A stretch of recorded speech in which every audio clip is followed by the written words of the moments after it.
Hello everyone, I hope আপনারা সবাই খুব ভালো আছেন। আলহামদুলিল্লাহ আমি ভালো আছি। আজকে খুবই সকাল সকাল ব্লগটা স্টার্ট দিলাম। এখন বাজে 9টা। বাসা থেকে বের হয়েছি কারণ আমার কিছু গ্রোসারি লাগবে। তো আমি প্রথমে টেস্কোতে যাব, টেস্কো থেকে গ্রোসারি নিয়ে আসবো। আমি গ্রোসারির লিস্ট বানিয়ে নিয়ে আসছি। আমি না ভুললে যাই গ্রোসারিতে গেলে কি লাগবে না লাগবে। তো আমি যখন ভাবলাম যে আমি একটা লিস্ট বানিয়ে নিয়ে যাই। আজকে একটা মজার একটা খাবার বানাবো। এখন বলতেছিলাম যদি ভিডিওটা পুরোটা দেখেন তাহলে বুঝতে পারবেন যে আমি কি বানাবো। আমি এখানে সব লিস্ট করে নিয়ে নিছি। আর সামনে কিছু পাইলে যে আমি কিছু রান্না টান্না করবো সারাদিনের জন্য ওইগুলা। আজকে ভিডিওটা কুকিং প্লাস ইন্টারন্যাশনাল স্টুডেন্টদের জন্য কিছু অ্যাডভাইস, সেই সব মিলিয়ে একটা হাবিজাবি একটা ভিডিও আর কি। সকাল সকাল আমি আমার বাসার পাশে একটা পার্ক আছে, পার্কটাতে এসে কিছুক্ষণ টাইম স্পেন্ড করবো। আর পার্কের পাশেই হলো যে টেস্কো, যেটা বড় গ্রোসারি স্টোর আর কি, সুপার স্টোর।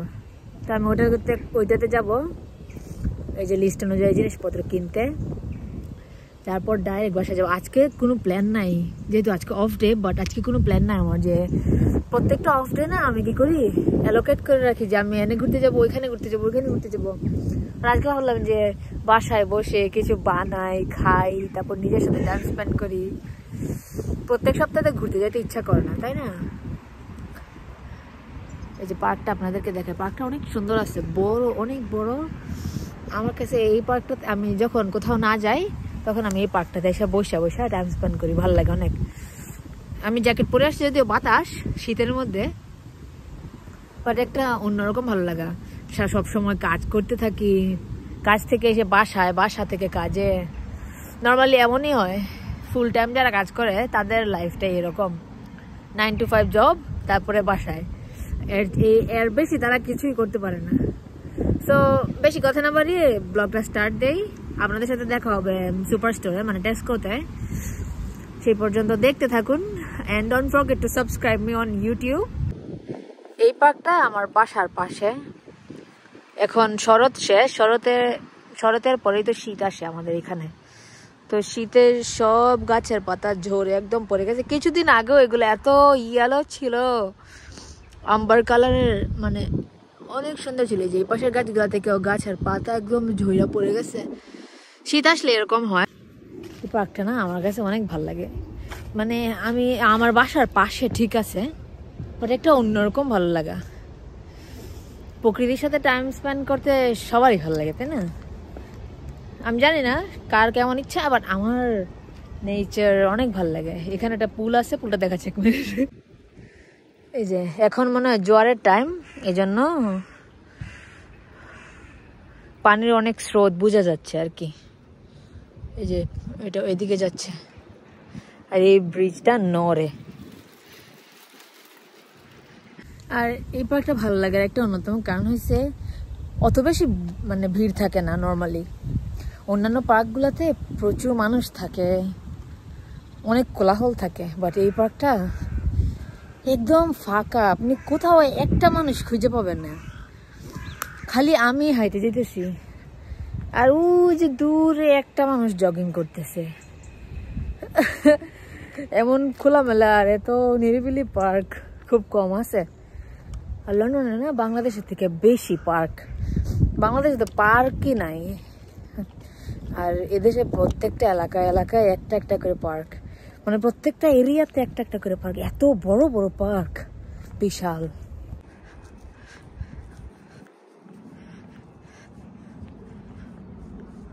বাংলাদেশে এত বড় একটা পার্ক থাকতো। এখন বাংলাদেশে যেহেতু শীতকাল চলতেছে, এই বড় পার্কটার মধ্যে মিনিমাম 100টা ব্যাডমিন্টনের কোর্ট থাকতো। কারণ শীতকালে বাংলাদেশ। আজকে আমার ফ্রেন্ডের সাথে সকালে কথা হইলো, তো বলতেছে যে দোস্ত আমি ব্যাডমিন্টন খেলতে যাইতেছি, আবার সন্ধ্যাবেলা খেলতে যাবো ব্যাডমিন্টন। সকাল সন্ধ্যা ওরা ব্যাডমিন্টনই খেলে, খালি ব্যাডমিন্টন খেলে। তো এরকম বড় বিশাল পার্ক যদি বাংলাদেশে থাকতো, অথবা মাঠ বাংলাদেশে থাকতো, এনে মনে হয় 100টা কোর্ট বানাইতো। কারণ সবাই তো খেলতে চায় ব্যাডমিন্টন। আর শীতকালের একটা জনপ্রিয় খেলাই ব্যাডমিন্টন, সবাই খেলে ব্যাডমিন্টন। আমার এই বড় ফাঁকা মাঠটা দেখা ব্যাডমিন্টন খেলার কথা মনে পড়ছে। কি সুন্দর, এনে আমার সারাদিন কেটে যাব।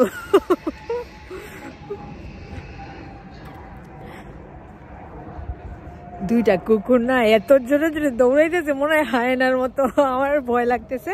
পরে আমি কুকুরের মালিকের দিকে তাকাইলাম, উনি বলতেছে যে কিছু করবে না, বাট স্টিল আমার মনে হচ্ছে জন্য যদি আসে আমার না অনেক অনেক ভয় করে। কুকুর জিনিসটা আমার অনেক ভালো লাগে। কি কইছি আমি? না, কুকুর জিনিসটা আমার অনেক ভয় লাগে। বাসার আন্টি চায়, কত চায় যে বিড়ালগুলো আমার কোলে দিতে, বাট আমি দিতে পারি না। আমার মনে হয় যদি আমার কামড় দেয়। শরতের শেষ থেকে বসন্ত পুরোটা ভেবে তোমাকে, আর পারি না একটুকুই।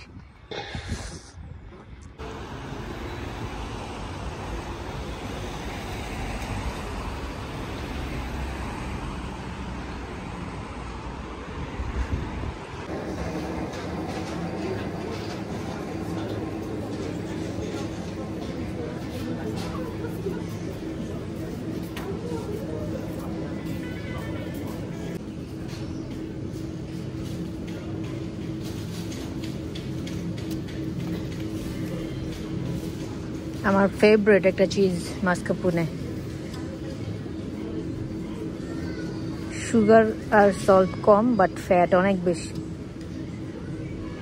তো আমি আজকে যেই ডেজার্টটা বানাবো এটার জন্য সফট চিজ লাগবে, এইটা একটা, আর একটা হচ্ছে এখানে আছে মাস্কাপুনে, এই যে মাস্কাপুনে। আমি এটা নিছি একটা, আর ওই সফট চিজটা নিছি একটা, দুইটা একসাথে মিক্স করতে হবে। যেটা নিয়ে নিলাম এর মধ্যে। আমার হচ্ছে আবার ডাবল ক্রিমও লাগবে, মানে আমার আজকে বেশি চিজ আর ক্রিম এগুলাই বেশি লাগবে আর কি, খুঁজতেছি।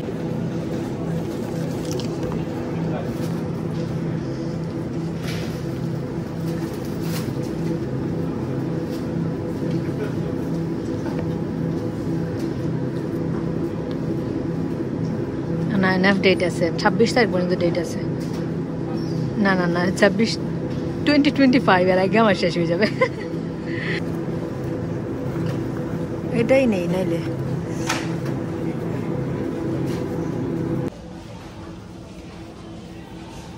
সকাল সকাল আসছি তো, অনেক সুন্দর ফ্রেশ ফ্রেশ ফুল আছে এখানে। ওয়াও, ফুল দেখতে ভালো লাগে। কেউ যদি একটা গিফট দিত, যদিও দাম কম, বাট ফুল দেখবো কোন সময় বাসা আমাদের। এই রেড রোজ গুলা আর যে ইয়েলো রোজ গুলা আছে না, আমার মোস্ট ফেভারিট। ওয়াও,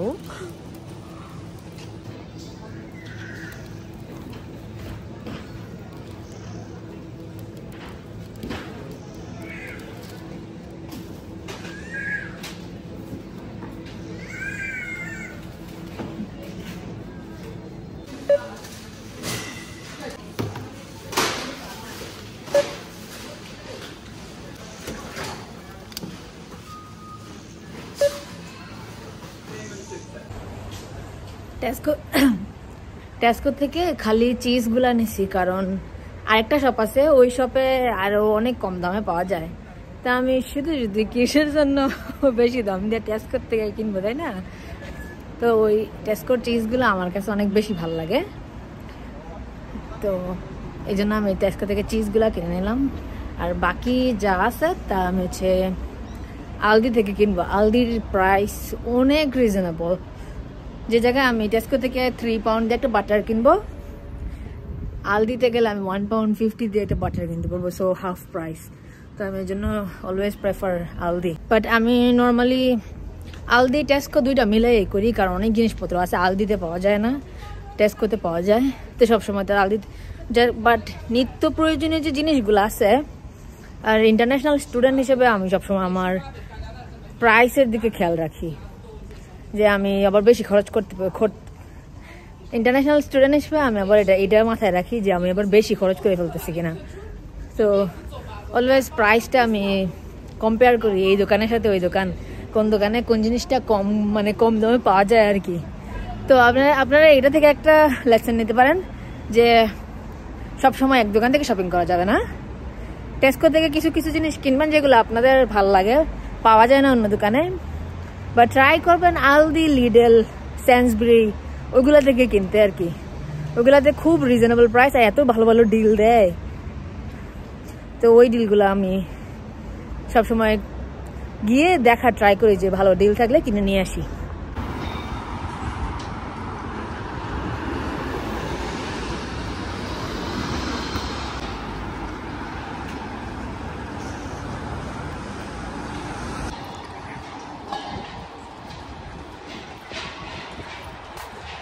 শীতের সকাল দেখতেই বোঝা যায় যে কতটা বিষণ্ণ। এই যে আলদি চলে আসছি। আলদিতে বাকি যে গ্রোসারি গুলো বাকি আছে আমার, ওগুলো সব আমি আলদি থেকে কিনবো।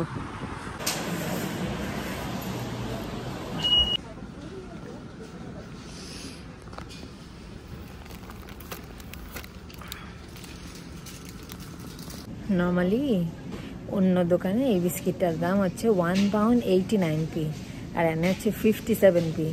সো তফাৎটা আপনারাই বুঝে নেন।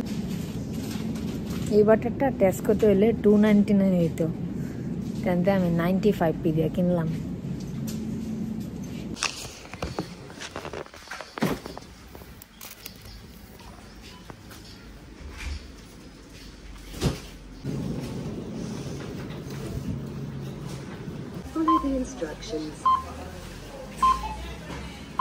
শপিং শেষ করলাম। টেস্কো আর আলদি দুইটা মিলাইয়া 11 পাউন্ডের শপিং করছি আমি। অনেক কিছু কিনছি, পুরা ব্যাগ ভরা আমার। এন্ড বাসায় যাইতেছি। বাসায় গিয়ে আমি I cannot wait to make the dessert, যেটা আমার আজকে সকালে বানানোর কথা ছিল। আরো সকালে, কালকে সানডে ছিল, তো সানডে খুব আর্লি সুপার স্টোরগুলো বন্ধ করে ফেলে। তো আমি ভাবছিলাম যে রাত্রেবেলা সবগুলো শপিং করে রাখবো, সকালে বানাবো, বাট সব কিছু তো ক্লোজ। এই জন্য সকালেই শপিং করতে হইলো। সকালে শপিং করবো, সকালে শপিং করলাম। এখন গিয়ে বানানো স্টার্ট দিব। আগে ব্রেকফাস্ট করবো, কারণ আমার অনেক খিদা লাগছে। and I'm tired as well. জানি না কেন এনে প্রচুর কাক। আই থিঙ্ক ডাস্টবিন থেকে ময়লা মনে বের করে খাইতেছে।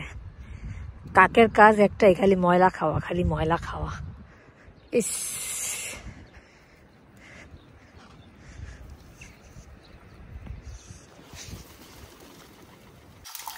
তারপরে হচ্ছে পার্ক থেকে হাঁটাহাঁটি করে বাজার সদাই করে বাসা চলে আসলাম। বাসা চলে এসে ব্রেকফাস্ট রেডি করতেছিলাম, কারণ তখন অলমোস্ট 11:30-12টা বেজে যাচ্ছিল। তো ব্রেকফাস্ট খাইতে দেরি হয়ে যাবে আর কি। কিন্তু আমি অফের দিন ট্রাই করি কি একটু ভালো করে ব্রেকফাস্ট করার। তো ওই দিন 2টা ডিম পোচ করলাম, অ্যাভোকাডো, তারপর হচ্ছে ব্রেড টোস্ট করে নিয়েছি। তো এগুলো দিয়ে নাস্তা করছি। এরপরে না কি হয়েছে, আমি আর কোনো ক্লিপস নেই নাই। আমি ইচ্ছা মতো রান্না করছি, মিক্স ভেজিটেবল রান্না করছি, তারপর হচ্ছে গরুর মাংস রান্না করছি, এই সেই কত কিছু করছি। বাসার মধ্যে অনেক কাজ করছি। আমার ক্লিপস নিতে একদমই ভুল লেগেছি।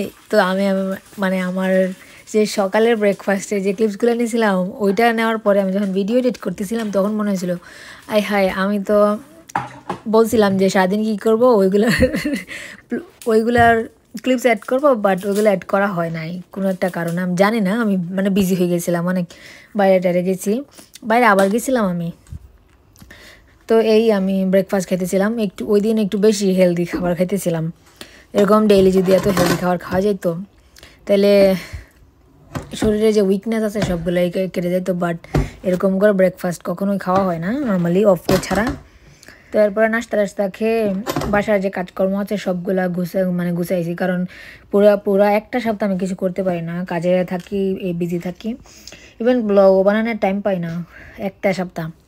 এই জন্য সপ্তাহে একদিন টাইম করে আমি ট্রাই করতেছি কন্টিনিউ করার, বাট সামহাও না হয়ে ওঠে না, এনার্জিটা কাজ করে না ব্লগ বানানোর সাথে। তারপরে ওই দিন ব্রেকফাস্ট করে আমি একটা চিজ কেক বানাইছি। ভিডিওর প্রথমে আপনারা দেখছেন যে আমি কিছু গ্রোসারি শপিং করছি, ওইগুলো মূলত আমি চিজ কেক বানানোর জন্য গ্রোসারি শপিং করে নিয়ে আসছিলাম। তো ব্রেকফাস্ট বানানোর পরে আমি ওই চিজ কেক বানানোটা স্টার্ট দিছি, বাট ওইটার অনেকে রিলস হয়তো দেখছেন, ওইটার ভিডিও করা হয় না আর কি। আজকে চিজ কেকটা বানাইছি, যদিও কালকে বানাইছি, বাট আজকে খাইতে হইতেছে, কারণ এটা বানানোর পরে 10 ঘন্টা মিনিমাম ফ্রিজে রাখা লাগে, আদারওয়াইজ যে টেক্সচারটা ওইটা সুন্দর হয় না, চিজের যে টেক্সচারটা ওটা সুন্দর হয় না। এখন ওটার উপরে ম্যাঙ্গো জুস দিয়ে নিচ্ছি, খাইতে অনেক জবরদস্ত লাগতেছে। আমি ফার্স্ট টাইম বানাইছি, যদি অত বেশি প্রফেশনালি বানাইতে পারি নাই, বাট স্টিল গুড। সারাদিন অনেক কাজ করছি আজকে, লিটারালি আমি কোথাও যাই নাই, খালি রান্না বান্না করছি, নিজের সাথে নিজে টাইম স্পেন্ড করছি, কতক্ষণ লাইভে গেছিলাম, খাওয়া দাওয়া করলাম, এখন একদম আরামসে বেডে চলে আসলাম। এখন বাজে মনে হয় 10টা, ডেজার্ট খাইতেছি, কি আরাম। এমন আরাম যদি প্রত্যেকদিন হইতো, বাট বিদেশে এটা দুঃস্বপ্ন। বিদেশ মানেই সকালে ঘুম থেকে উঠে যাবে, যাও, তারপরে রাতে আসা, আবার খাও, ঘুমাও, আবার রেডি হও কাজে যাওয়ার জন্য। মানে এরকম একটা সার্কেলের মধ্যে আমরা ঘুরতেছি আর কি। বিদেশ লাইফটাই এমন, কি আর করা। আর ইন্টারন্যাশনাল স্টুডেন্টদের উদ্দেশ্যে কিছু কথা বলতে চাই, যে বা যারা 2025-এ বিদেশে শিফট করার ট্রাই করতেছে, পড়াশোনা করার উদ্দেশ্যেই হোক আর যে কোনো উদ্দেশ্যেই, তাদেরকে একটা কথা বলবো, বাংলাদেশ থেকে আসার সময় অবভিয়াসলি টুকিটাকি রান্নাবান্না, বেসিক যেই রান্নাবান্নার স্কিল, ওইগুলো যদি আয়ত্ত করে আসতে পারো তোমাদের জন্যই বেটার। কারণ আদারওয়াইজ দেখা যাবে যে রান্না করা নিয়ে অনেক সমস্যা হয়, অ্যান্ড হঠাৎ করে বাংলাদেশ থেকে এসে সুপার স্টোরে যে ফ্রোজেন খাবারগুলো পাওয়া যায়, ওগুলা সহজে খাওয়া যায় না। তো তোমরা ট্রাই করবা, ছেলে হোক মেয়ে হোক, সবাই বাংলাদেশ থেকে টুকিটাকি কিছু রান্নাবান্না শিখে আসার। বাংলাদেশে অনেকেই হয়তো অনেক রান্নাবান্না পারে, বাট অনেকেই হয়তো অনেক রান্নাবান্না পারে না। তো এই জন্য বলবো, আমি অনেক সাফার করছি, তো এই জন্য নিজের কষ্ট পাই দেখা মানুষের বলতে ইচ্ছা হয় যে বাংলাদেশ থেকে রান্নাবান্না শিখে আসতে আর কি। তো আজকের ভিডিওটা এই পর্যন্তই। আশা করি তোমাদের কাছে আমার নিত্যদিনের মানে ডেইলি লাইফের যে সারাদিনের ব্লগটা ছিল তোমার কাছে ভালো লাগছে। আর যদি ভালো লাগে থাকে তাহলে অবশ্যই সাবস্ক্রাইব করবা, and wait for the next blog. এই তো, বাই, আমি অন ঘুমাই যাবো। আল্লাহ হাফেজ, সবাই আমার জন্য দোয়া করবা।